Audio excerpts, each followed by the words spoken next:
Hello and welcome back to Sunday Spotlight. Today we're focusing in on the Barnsby Grip Pad. Do grip pads work? Are these any different from the other grip pads on the market? And what are they used for? If you're interested in any of these questions or want to find out more about a Barnsby Grip Pad, then sit back, make yourself a cup of tea and hopefully enjoy.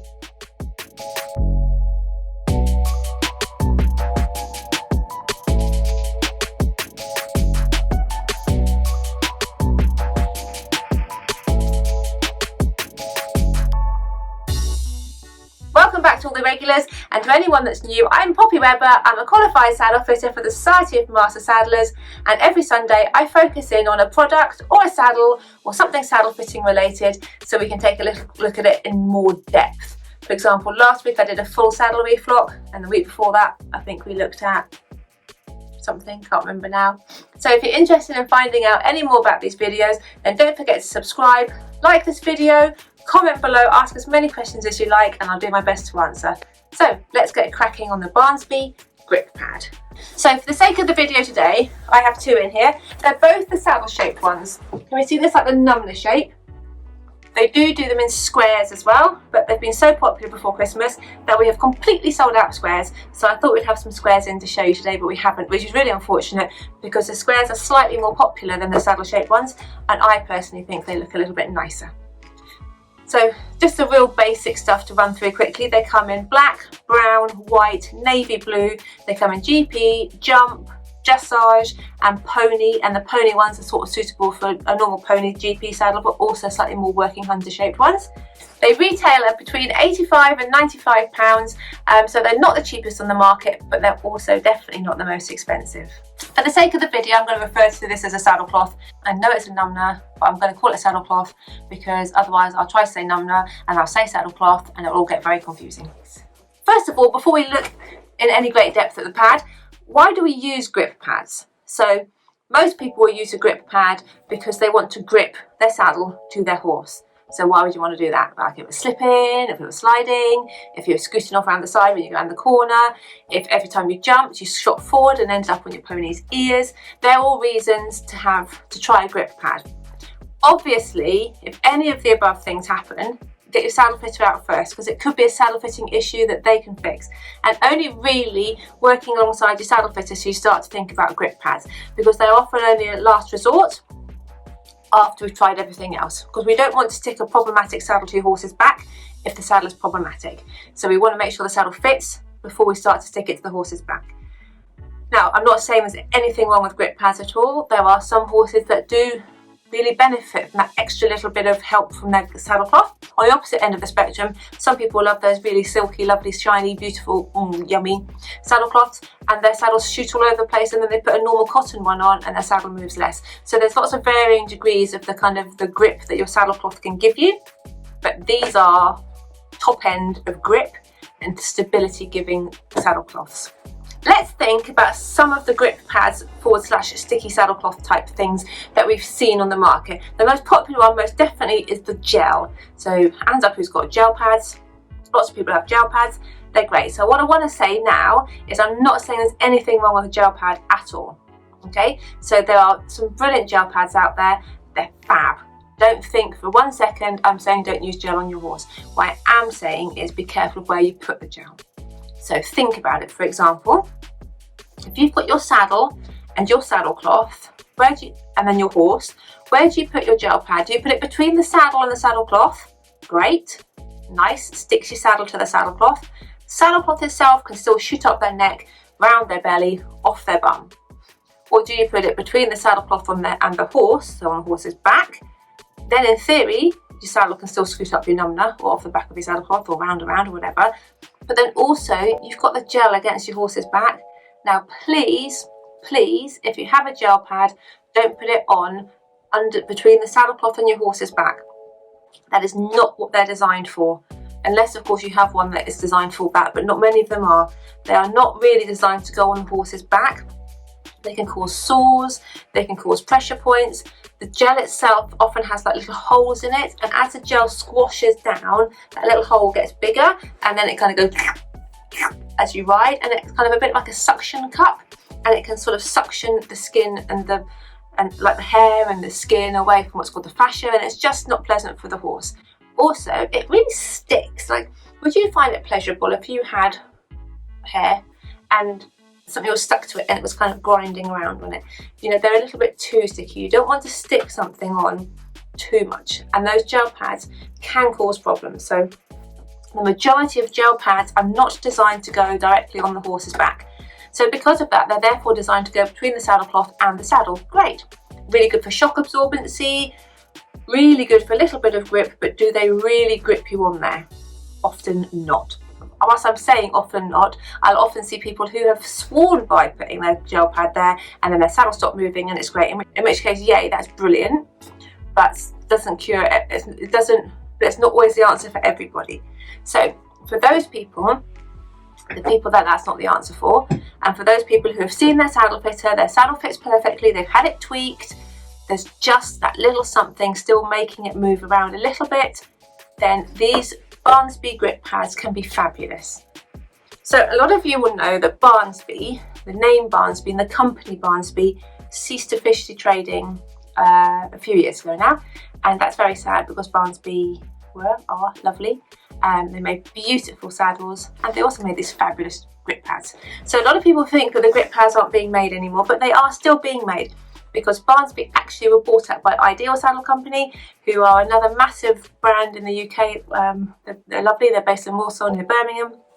So they have taken on the making of a lot of the Barnsby saddles, now under the brand name of Barclay & Co, but that's just confusing it. We're not talking about that today. But they're also taking on the manufacturing of these. So the Barnsby Grip Pads are still in production. So everybody out there that thinks that they're not, thinks that they sadly went with the name of Barnsby, they didn't. They're here, they're still, and we still sell loads of them, so they're fab. Let's look at this Barnsby Grip Pad in a little bit more close focus. What makes this Barnsby Grip Pad a little bit different then? Well, it has grip here. You see where the saddle sits on the saddle pad? It's got a grippy area. And then when the saddle pad sits on the horse, it's also got a grippy area. So you don't have to worry about where to put the grip pad because it's grippy here and it's grippy under there. What kind of grip is this, I hear you say? Well, on the top it's almost like a neoprene. Can we see here?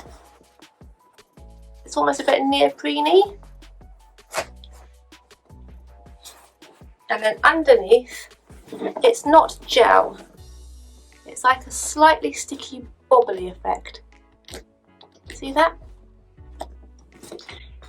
It's a little bit like, sometimes in Halford they sell stuff to stop things slipping around on your caravan surface or camper van surface. Do you know what I mean? That kind of black, bobbly, bit sticky. Anyway, it's a bit like that. On the top, stick. Underneath, stick. Genius idea, I hear you say. Yes, it is. Now, if you look at the shape of the stickiness on here, it's shaped the shape of your saddle panel. So your panel is the bit on your saddle, that squishy bit that sits between the seat and the horse. So this is shaped like a panel. So it gives you as much kind of coverage as possible. So it's not just kind of a little layer across the top here, it's not just a patch here and a patch here, it's the whole thing is designed to give as much grip to your saddle without actually sticking it. It's just grip. It's not sticking, it's gripping. It's called a grip pad, not a stick pad. Same underneath. It's got as much coverage as possible with this grippy material, but again, it's grippy, it's not sticky, so it's not going to snag your horse's hair. It's not going to cause pressure points, it's not going to cause all those sorts of problems that some of the really sticky ones can. It's just a bit grippy and a little bit kind of textured, and I'm guessing that texture gives it a little bit more grip as well. It's also got a little fluffy bit at the front made out of real lamb skin, which is nice because it just gives you a little bit of padding as well through the front of the saddle. As well as the grippy bits on the pads, grippy top, grippy bottom, they are cotton based, so the actual pad itself is cotton. It's a normal cotton on the top. Underneath it's a slightly softer, almost like a brushed cotton. It's bound really nicely in cotton as well through here, and the whole thing just sort of sits really neatly. As I said at the beginning, they're not the cheapest, but they do really feel like they're good quality. And they're not glitzy, and they've got no diamantes on them. but they're really good quality, real lambskin, really good quality cotton, nice slightly soft brushed cotton internally, and then ever such a good grip on them. And remember, grip, not stick. Another thing you might notice is they haven't got like the little stitched on straps here to go through your girth strap to hold the saddle on, or your D-rings. Now they're more popular having them through the D-rings. So the reason it hasn't got these, do you know why? It's because you don't need them, because your saddle doesn't move around. So the reason we have those straps there to stop your number moving around under your saddle, but this doesn't need them because it doesn't move around because of the material it's made out of. So as a saddle fitter, I often complain to people about their saddle cloths not having like a clear spine. So whilst in theory the spine here isn't clear, it's stitched so tightly through here that it sits like a clear spine. So it sits up. Can we see that? Can we see that? It sits up quite rigidly into the gullet of the saddle. So that will sit down the gullet of the saddle, and then all of this will grip to the saddle. Grip, not stick, grip. Can we see? Might be a bit easier to see in the white. Oh look, that's easier. So can you see there now with the white one? All this black stuff here is the grip. Look at the size of the amount of grip that we've got. So we've got a really good coverage of grip, and that obviously helps increase the grip. Who would need a grip pad? Well, obviously people whose saddles move around.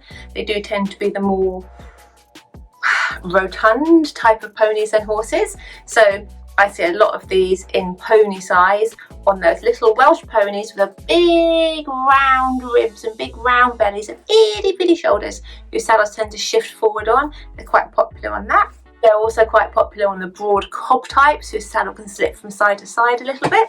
But they're also really popular on like big moving dressage horses who, when they fling their shoulders around, the saddle can scoot backwards a little bit. They're good. So they don't stick the saddle in place, they just kind of grip it and assist it to sort of stay a little bit more securely in place. They give the saddle a few more seconds to think about moving before it moves, by which time often the horse has changed its mind about moving the saddle anywhere. Now I go to see some people with these grip pads that have had them for 20 odd years and they're still going strong. So yes, the retail price of them is about £80, but they last for donkey's years, literally. So how do you get one of these if you want one? Pop it into Google, Barnsby Grip Pad. I can always pop a link as well to our online shop where we sell them. But you're more than welcome to Google. Just Google Barnsby, B-A-R-N-S-B-Y, Grip Pads, and you'll see how popular they are. I hope this quick video was useful and you have gone away feeling like you know a little bit more about the Barnsby Grip Pads. Don't forget to like the video, ask as many questions as you like about the Barnsby Grip Pads, or hey, even life in general. And please, please, please subscribe, and you can even hit the little notification bell so you get notified whenever a new video comes up. I do these every week. I also do a live one every month, although last month's one was awful because my Wi-Fi was just bizarre. But on the whole, I tend to do a live video every month as well, so you can join in and chit chat and I'll answer questions live. Anyway, it was lovely spending this time with you, and I hope you all have a fantastic weekend. I hope you're all snuggled up away from the snow and having a lovely time. Thank you for watching. Take care. Lots of love.